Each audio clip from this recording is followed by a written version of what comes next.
Daniel Davidson's story did not begin with glory, but with silence, rain, and regret. His boots scrape against the cracked pavement of Nexus Prime's lower district.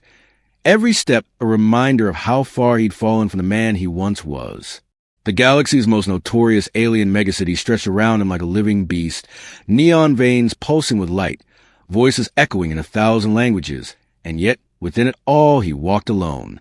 His scarred face caught the shifting glow of red and violet signs. The lines around his eyes were deep, carved not just by age, but by years of choices that could never be undone. 15 years as a Terran Special Operations operative had given him medals, scars, and ghosts. 3 years ago, he had walked away for good, carrying the weight of Centauri's massacre on his shoulders. His squad had been slaughtered, politicians had shrugged, and the reports had called acceptable collateral. Dan had called it betrayal. And so he had disappeared. Now, he was just another human drifter in an alien city that never slept. He worked odd security jobs, drank enough to blur the past, and avoided anything that might remind him of who he used to be. Nexus Prime didn't ask questions. If you had credits, it welcomed you. If you didn't, it swallowed you whole. But before we go deeper into the story, pause for a second. If you're here to drift into the stars with me, welcome to the channel. This is where we share tales of humanity at the edge of the unknown.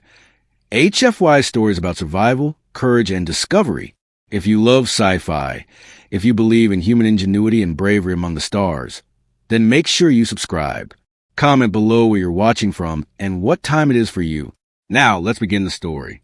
The drizzle followed Dan like guilt as he turned into one of the city's narrow arteries, a forgotten passage between towers of alien stone and steel. Behind him, the thrum of the entertainment district faded. Ahead, the silence pressed in. It was a kind of silence that woke his instincts, the instincts of a soldier who had survived ambushes in jungles, deserts, and stations lost of vacuum. His hand moved unconsciously to the concealed pistol at his side. Then he heard it, a muffled whimper. Fragile, afraid, not human. Dan stopped. His pulse spiked. The sound was coming from an alley to his right, deep in shadow, where even Nexus Prime's neon could not reach. He looked, and what he saw set the course of everything that would follow. 6 draconian thugs, hulking reptilian creatures, scales glinting in the dim light, stood in a half-circle. They had cornered something small, something trying desperately to disappear against the wall. A flash of torn pink fabric, a sob that broke the silence, and then he understood. A child. Dan's voice cut the air, sharp and commanding. "Hey!" The draconians turned, sneers twisting across their snouts. Dan saw her then, small, fragile, humanoid, but unmistakably alien. Her skin was the pale blue of moonlight, her silver hair tangled and filthy, her wide, glowing eyes brimming with terror. The leader hissed, teeth sharp and wet. "Human, walk away. She belongs to Boss Crag now. Duns die deuten. Child trafficking. The worst rot in Nexus Prime's underbelly. He'd walked away from fights before, when the jobs weren't his business, when survival mattered more than conscience. But not this time. Not a child. She's leaving with me," he said coldly, stepping forward. "You can walk away, or you can bleed. Your choice." For a heartbeat, silence. Then the draconians laughed, their voices like gravel being ground in a furnace. The leader drew a jagged blade, its serrated edge glinting under the rain. "Humans," he spat, "always thinking you're the toughest in the galaxy." Dan didn't answer. They moved as one. The first lunge, claws outstretched. Dan sidestepped with trained precision, driving his elbow into the alien's throat.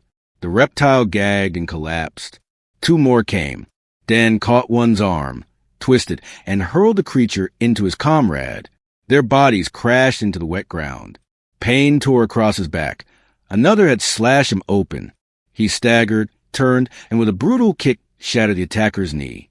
The alley rang with bone snapping, alien shrieks, and the sound of rain on steel. Dan put himself between the child and the surviving thugs. "Run," he barked without looking at her. But she was frozen, her wide eyes locked on the violence. The leader struck again, blade flashing. Dan blocked, but another knife slipped past, sinking deep into his side. Agony erupted through him. He grabbed the attacker's wrist, refusing to let the serrated edge drag free. With his other hand, he drove his thumb into the alien's eye. A scream. A release. Dan yanked the blade free and rammed it into the throat of the next draconian. The leader, half-blinded and howling, stumbled back. "You're dead. Human. Boss Cragwell." Dan silenced him with a fist of the throat, crushing cartilage. The alien collapsed, choking on its own breath. Silence returned, broken only by the patter of rain and Dan's labored breathing. He swayed on his feet, blood leaking from too many wounds to count. 8 in total, stabbed, slashed, bleeding out into the alley. The girl stared at him, trembling, caught between awe and terror. "It's okay," he rasped, his voice softer now. "I won't hurt you." He stumbled toward her, every step dragging him closer to unconsciousness. He pressed his hand against the worst wound, but the bleeding was relentless. The girl's eyes glowed faintly, her small hand trembling as she reached out and touched his arm. "Thank you," she whispered, her voice musical and strange, yet perfectly clear in English. Dan tried to respond, but the world tilted. His vision blurred, darkened, then collapsed into nothing. The last thing he saw was her face, the luminous eyes, the strange pendant at her neck pulsing with an inner light, and then all was gone. When awareness returned, he snapped awake like a soldier under fire. His hand reached for a weapon that wasn't there, his body screaming with pain. He froze. This wasn't the alley. He was in his apartment, his own bed, shirtless, wounds cleaned and patched with advanced medical tech he could never have afforded. "What the hell?" he muttered, sitting up, scanning the room with the instincts of survival. His pulse pistol was on the nightstand, not where he had left it. Someone had been here, someone who knew him. The door chimed. Once, twice. Dan's body tensed. He grabbed the pistol, moved toward the door with measured caution. His hand hovered over the control. Then he checked the security screen and froze. 6 Aurorian Royal Guards. Elite, ceremonial armor gleaming, posture perfect, eyes sharp, soldiers of the highest order. And between them, 2 figures. The child, cleaned, dressed, her silver hair shining. And beside her, a woman who made Dan's breath catch. Tall, radiant, her skin the same luminous blue, her hair cascading like snow and light. She was beautiful beyond words, regal, deadly. The chime rang again. Dan stood there shirtless, bandaged, pistol tucked into his waistband, staring at the impossible. And for the first time in years, he realized that fate had found him again. Dan opened the door, pulse pistol hidden at the small of his back. The corridor light spilled into his apartment, bathing the figures outside in a faint glow. The guards stood at rigid attention, their armor marked with the insignia of the Azurian hegemony. Royal elite, trained, disciplined, lethal. Yet it was not their presence that stole his breath. It was the woman. She stepped forward with liquid grace, every movement purposeful, every detail radiating power.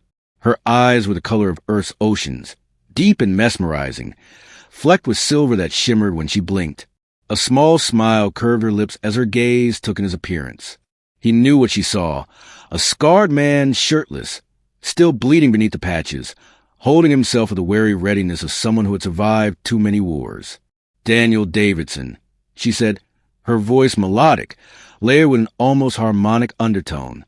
It was beautiful and dangerous at the same time. Former Captain, Terran Special Operations, 7th Infiltration Unit, 6 decorations for valor.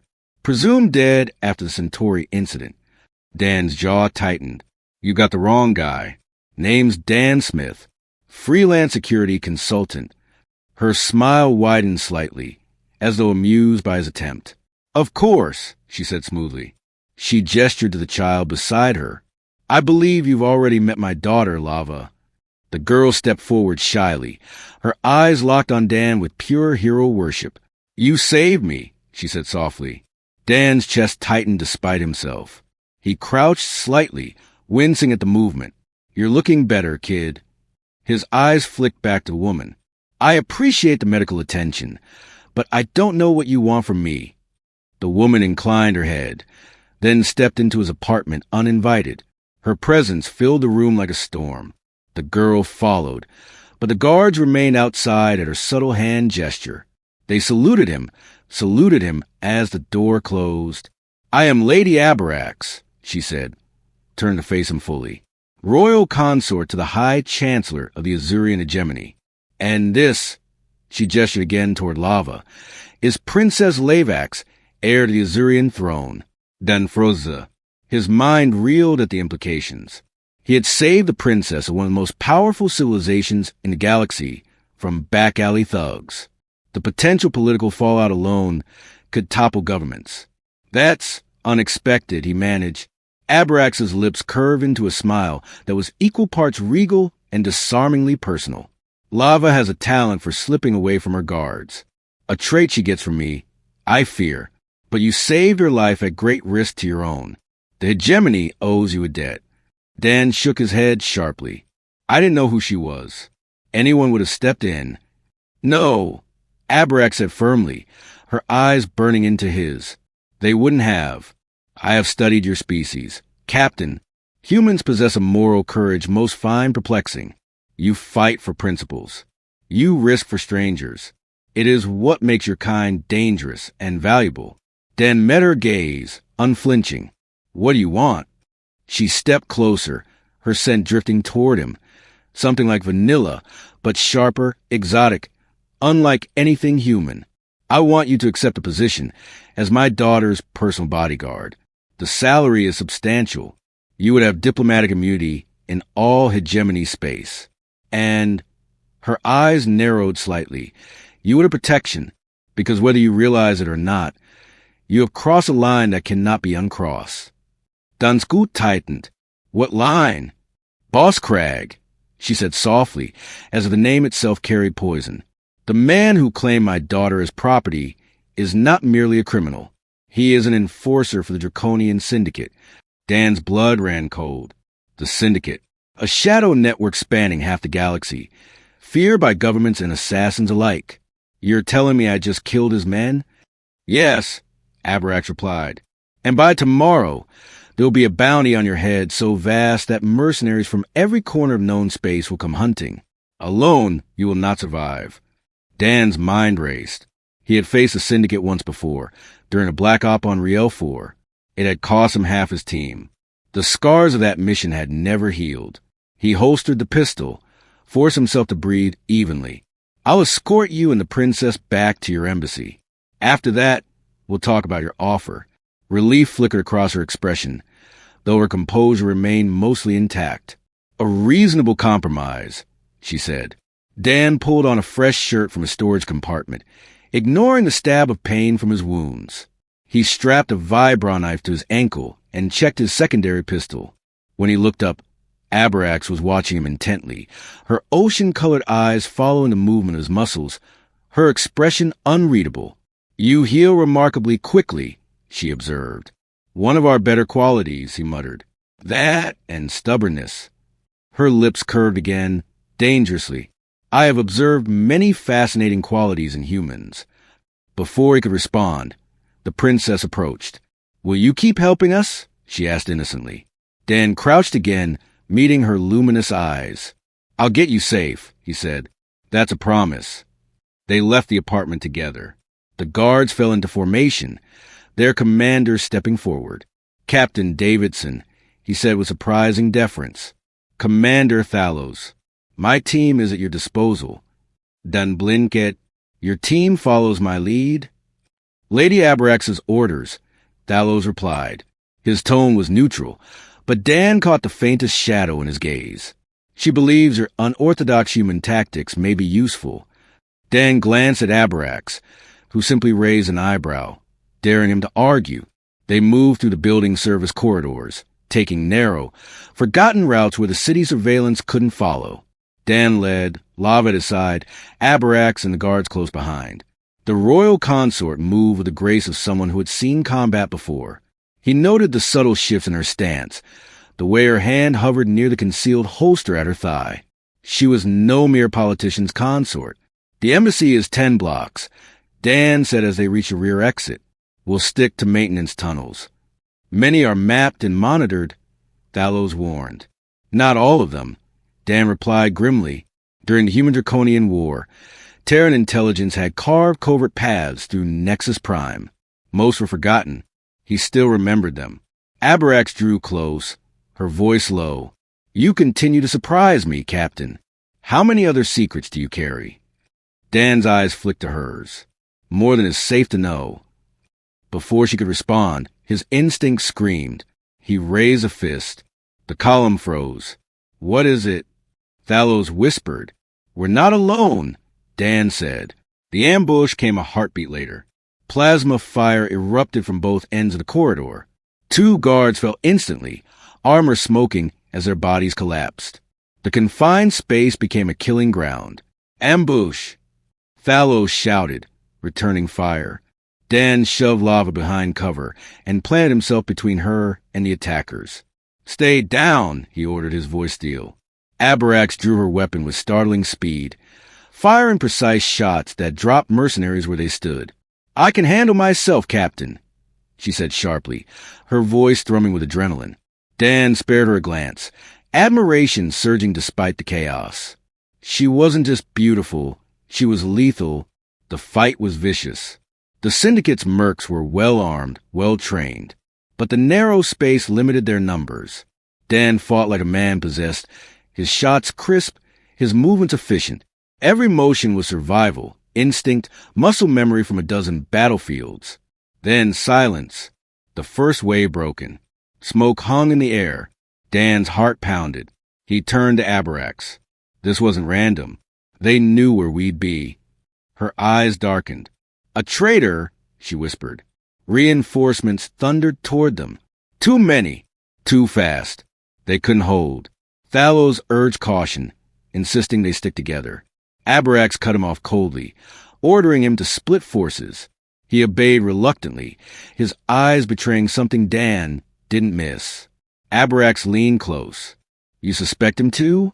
The timing's too neat, Dan muttered. I've got another way out. He moved to a section of wall, pressed a hidden pattern, and revealed a maintenance shaft. Narrow, cramped, unmapped, lava first. Dan ordered. The girl climbed in, eyes wide with trust. Abarax followed. Dan went last, sealing the panel behind them as plasma fire echoed through the tunnel outside. Crawling in the dark, the only sound their breathing, Abarax whispered, the Centauri massacre. It wasn't what you were told. Dan froze, his mind sparking like a live wire. What do you know about Centauri? Enough, she said quietly. Files exist. Files that prove your squad was set up. Files that only I can unlock. Dan stared at the darkness ahead, his pulse thundering. His past had just crashed into his present, and the Syndicate was closing in. The tunnel stretched on, a narrow artery of forgotten infrastructure running beneath Nexus Prime. Dust clung to every surface, disturbed only by their hurried passage. Dan's muscles burned with each crawl, but his mind burned hotter. Abarax's words replayed like a virus in his skull. Files. Centauri. Set up. The massacre that had destroyed his squad, his career, his belief in everything he'd once fought for. She claimed that proof that it wasn't the way the report said. Proof that someone somewhere had betrayed them. Keep moving, Dan urged, his voice a low growl in the cramped dark. Lava shuffled ahead, her small body slipping more easily through the shaft. Abarax followed, her breathing steady despite the unnatural confinement. Dan brought up the rear, pistol ready, senses tuned to every vibration, every sound.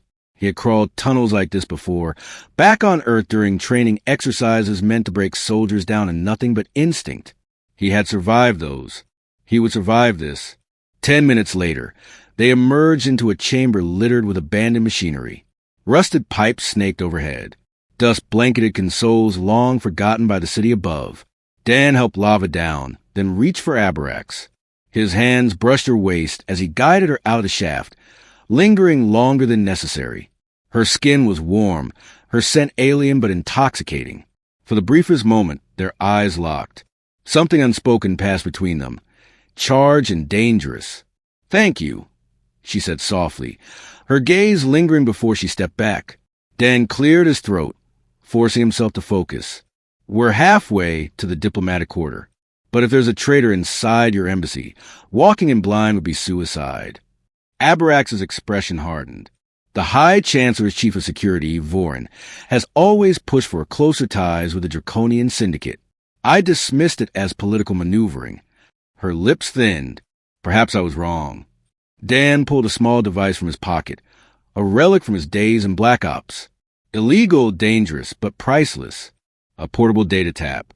Then let's find out before we walk into a trap. He powered it on. The display flickered, pulling feeds from the embassy's internal network. Abarax leaned close, her eyes narrowing at the images. What they saw confirmed their fears.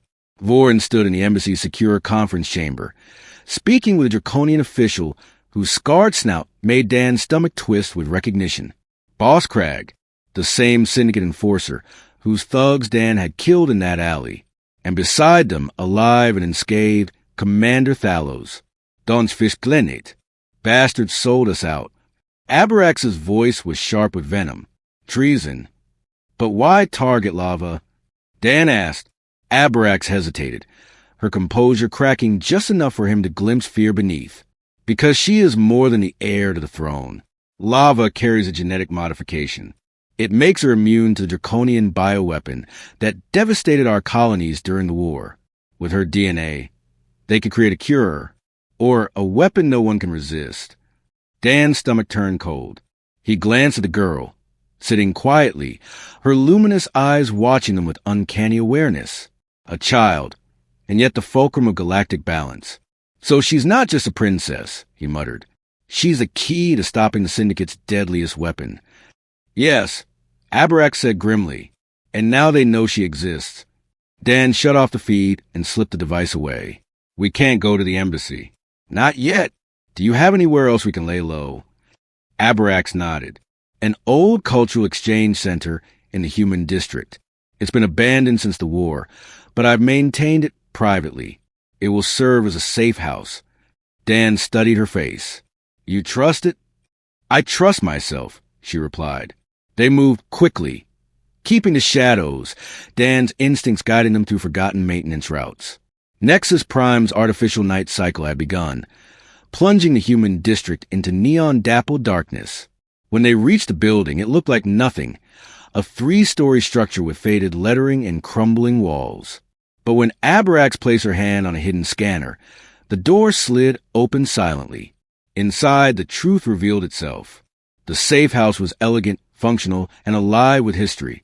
Human art adorned the walls, paintings, sculptures, even digital recreations.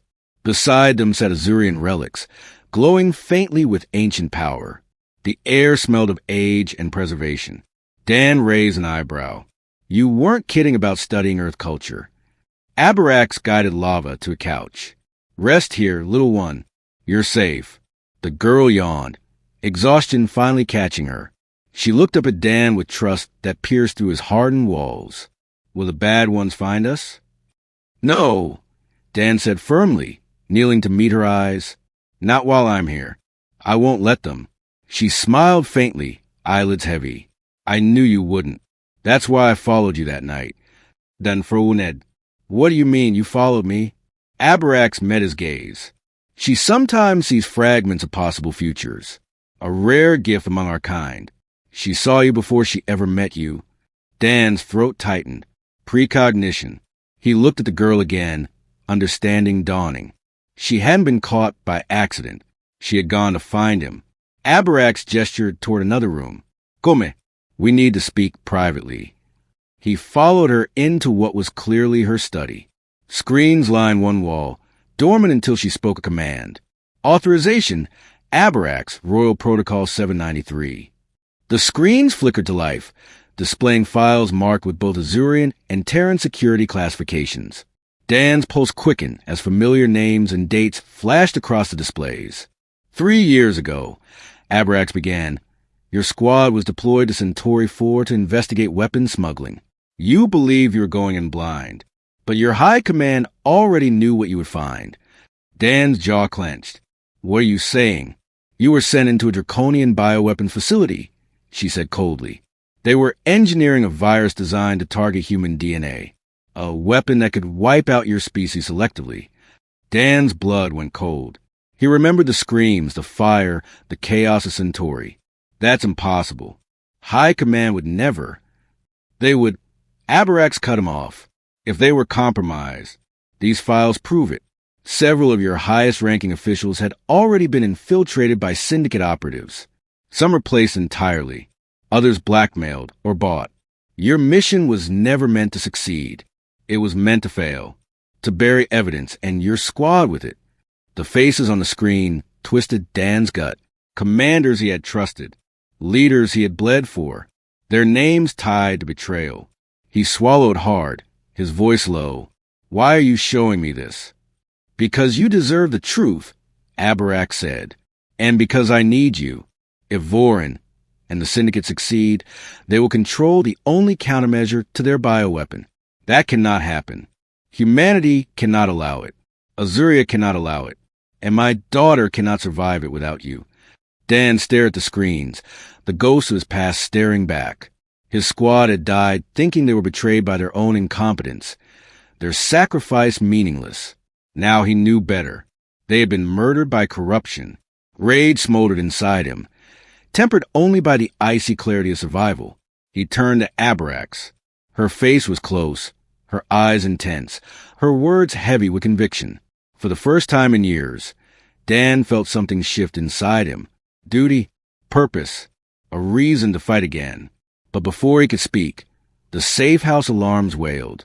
Abarax's head snapped toward the screens. They've found us.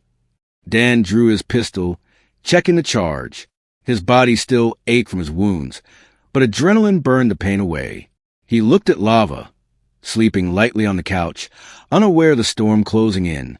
He met Abarax's eyes. Then let's make them regret it. The alarm screamed, a shrill warning that reverberated through the safe house walls.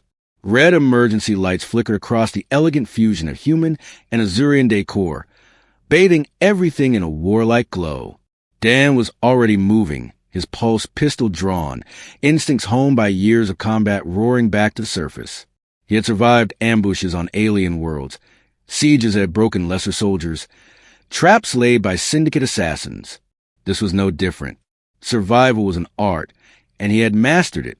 Abarax was beside him, her weapon already drawn. She moved with poise, but her eyes betrayed urgency. Lava stirred on the couch, her glowing eyes half open, confusion flickering across her face. Dan stepped to her side instantly, crouching, his voice low but firm. Stay quiet. Stay low. Do not move until I tell you. The girl nodded, small hands gripping the pendant at her neck. The faint glow pulsed in rhythm with her rapid breathing. Abarax activated the internal feed, and the screens lit with grainy security footage of the building's exterior. Syndicate mercenaries swarmed the street, armored, armed, and disciplined. At least 24, maybe more. Dans die Deutend. These weren't street thugs. This was a full strike team. Plasma rifles, grenade launchers, tactical drones. Overkill for one human, even a former Special Forces captain. They want her alive, Dan muttered, eyes narrowing at the child. Which means we have leverage. But if they breach... Abarax cut in, her voice sharp. If they breach, we fight until none are left standing. Dan glanced at her, momentarily struck by the ferocity in her tone. She was no politician's consort playing at bravery. She meant every word. You're not half bad with that pistol, he admitted. She gave him a look, even in crisis tinge with amusement. And you are not half bad with understatement. The first explosion rattled the building. Dust rained from the ceiling. Dan snapped into motion. We can't hold here. This place isn't a fortress. It's a tomb if we stay. There's a concealed exit beneath the archives, Abarax said quickly. A tunnel that leads toward the river district. It's narrow, but can get us out. Dan shook his head. Not with them already surrounding the perimeter. We'll be funneled into open ground. We need to break the encirclement first. He scanned the room, eyes darting between relics, furniture, abandoned tech. Human creativity thrived in desperation. He spotted the old power conduits feeding the building. A grin grim but confident, tugged at his lips. How good's the insulation on Azurian walls? Why? Abarax asked warily. Because I'm about to turn this whole damn building into a lightning trap. Within minutes, Dan had rerouted the ancient conduits, dragging exposed wires toward the entrance hall. Sweat poured down his temple, his patched wounds screaming in protest, but his hands moved with mechanical precision. Improvised traps. Desperate measures. The kind of ingenuity no tactical manual taught. Abarax watched, half impressed, half horrified. Do all humans improvise with such recklessness? Not all, Dan said with a grim smile. Just the ones who live long enough. The second explosion tore the outer wall open. Mercenaries poured through the breach, plasma rifles spitting white-hot fire. Dan shouted, "Down!" and slammed the final switch. Electricity surged through the conduits, arcs of energy leaping across the entrance. Screams filled the air as half a dozen mercenaries convulsed violently, their armor cooking them alive before they dropped smoking to the floor.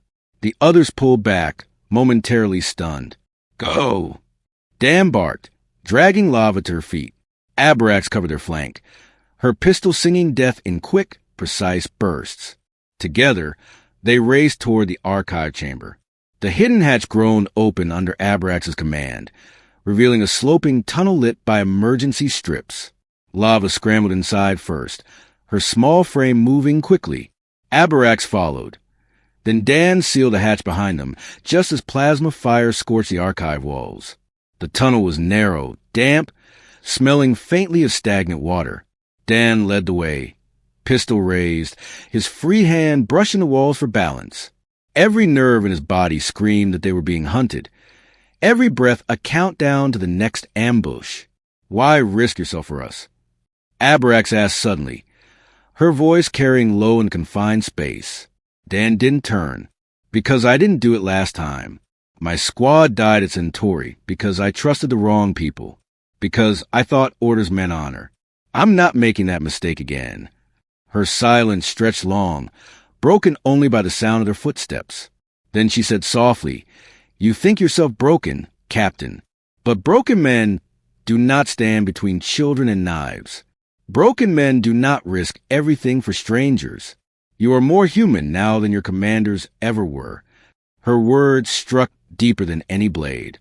He didn't respond, but his jaw clenched, and for a moment, the weight of his ghost eased. They emerged into the river district, a sprawling underlevel of Nexus Prime where neon reflections rippled across black water and forgotten structures sagged with decay. The tunnel exit deposited them onto a narrow walkway, exposed but momentarily free of enemies. Dan scanned quickly, eyes flicking to every shadow. "We move fast," he ordered. "Stay close." But they hadn't taken 10 steps before the whine of engines echoed through the cavernous space. Hovercrafts swooped from the dark, syndicate mercs bristling with weapons. Floodlights snapped on, bathing them in blinding glare. "Down!" Dan roared, shoving Lava behind a pillar. Plasma fire rained down. Dan fired back, his shots precise, each one a killing stroke honed from years of survival. Abarax moved beside him, her hair glowing in the artificial light, her face fierce. Together they carved through the first wave, their unspoken rhythm flawless. But more came. Too many. "They'll box us in," Dan hissed. Abarax's voice was steady, unwavering. "Then we break their box." Dan's eyes darted to the river. A plan, half-formed and suicidal, sparked his mind. He grabbed a plasma charge from a fallen merc, slapped it against a support pillar above the water, and armed it. Time to make a mess. He signaled Abarax to cover him, then sprinted across open ground, plasma fire chasing his heels. He dove behind cover, the detonator in his hand. "Now!" he shouted. Abarax unleashed a storm of fire, her aim unerring. Dan slammed the trigger. The charge blew, the explosion ripping through the pillar. Stone and metal cascaded into the water. A wall of spray and debris surged upward, swallowing mercs and hovercraft alike. Screams echoed as the river claimed them, dragging armored bodies into the depths. Silence followed, broken only by dripping water and Lava's ragged breathing. Dan staggered, blood seeping fresh from reopened wounds. Abarax caught his arm, steadying him. Their eyes met in the flickering neon glow, something raw and undeniable burning between them. "You saved us," she whispered. Dan's lips twisted into a weary grin. Just another night in paradise. But as he looked at her, then at lava, then at the wreckage around them, a grim truth settled in his bones. This wasn't over. The syndicate wouldn't stop. And now, with proof of betrayal, with the Centauri files hanging like a sword above his head, he knew one thing with certainty. The fight was only beginning. The river still rippled from the explosion, black water swallowing the wreckage of syndicate hovercrafts. Steam and smoke drifted through the cavernous underlevel, painting the air with the acrid tang of burned circuitry. Dan stood at the edge of the walkway, chest heaving, pistol still hot in his hand. His body screamed from reopened wounds, but adrenaline carried him forward. Survival was momentum. Stop moving, stop fighting, and you were already dead. Abarax's hand was still on his arm, her grip steady, her luminous eyes searching his face. Lava clung to her mother's side, eyes wide, the glow from her pendant pulsing with her racing heart. For a brief, fragile moment, silence reigned. Then, above them, heavy boots echoed against steel. More syndicate troops were coming, disciplined, relentless. Dan turned, scanning the shadows. "We can't run forever," he muttered. "No," Abarax agreed, her voice calm, almost cold, "which is why we stop running now." "Then, Froned, what are you suggesting?" She met his gaze, unflinching. "We take the fight to them. To Vorin, to Crag, to the heart of betrayal.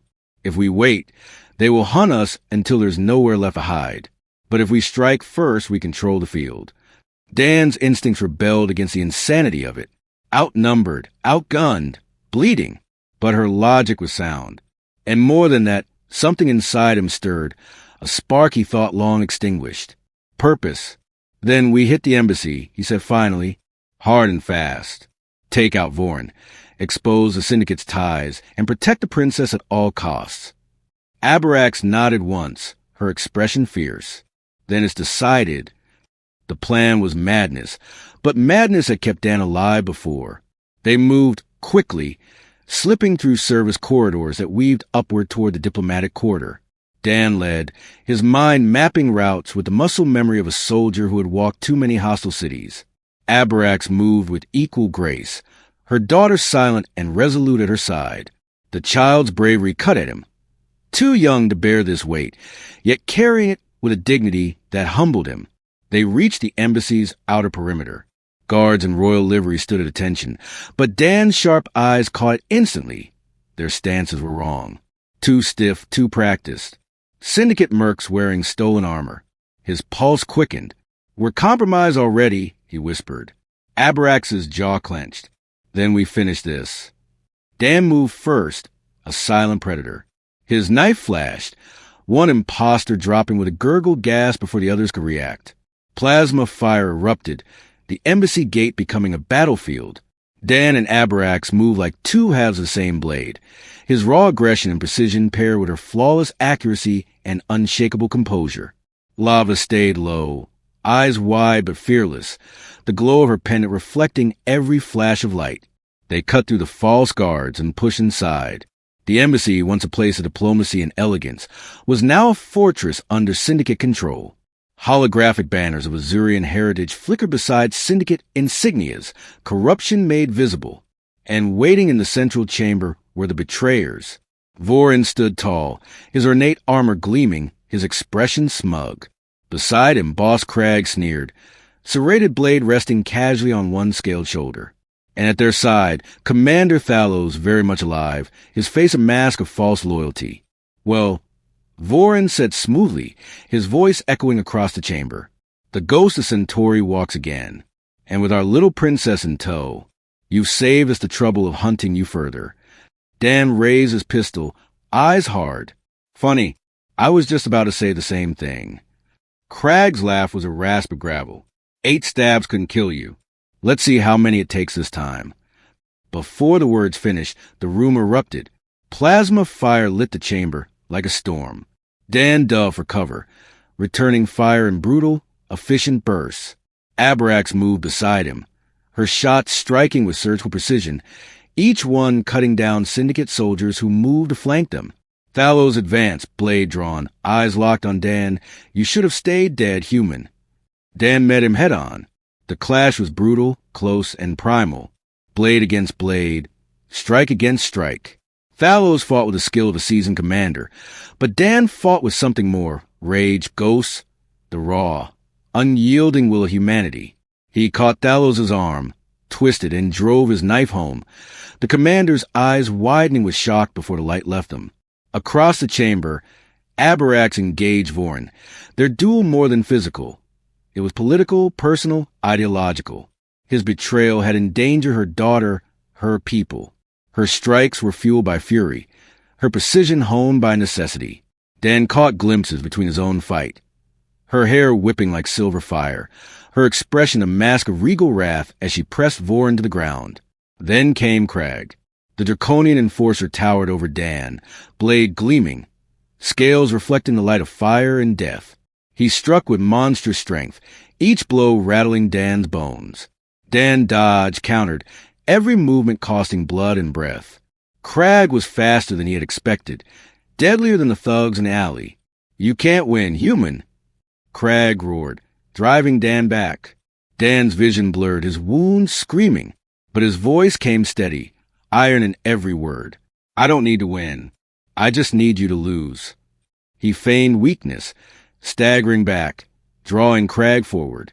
Then, with a sudden surge of strength, he drove his boot into the pillar behind him. The weakened structure cracked, debris raining down. Crag looked up instinctively. That instant was all Dan needed. He lunged, knife flashing, burying the blade deep between the draconian scales, right into the soft spot beneath his ribs. Crag roared, staggered, then collapsed, his blade clattering across the floor. Dan stood over him, chest heaving, blood dripping from his wounds, but unbroken. The chamber fell silent. Syndicate forces lay dead or fled.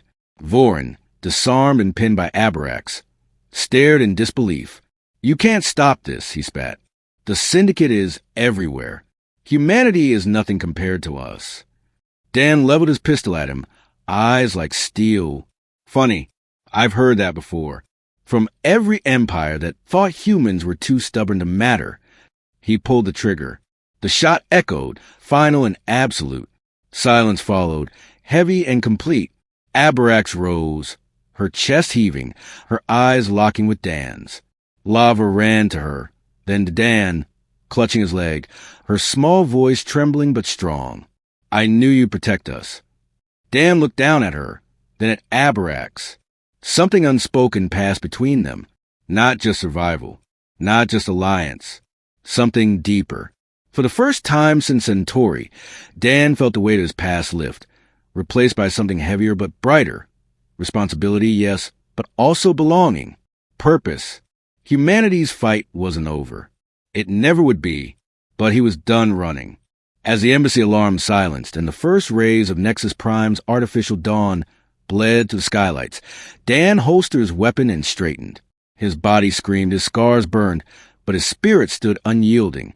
He had taken 8 stabs for a child he didn't know, and in return, he had found a reason to fight again. And as the galaxy shifted around them, one truth became clear. Humanity wasn't done yet.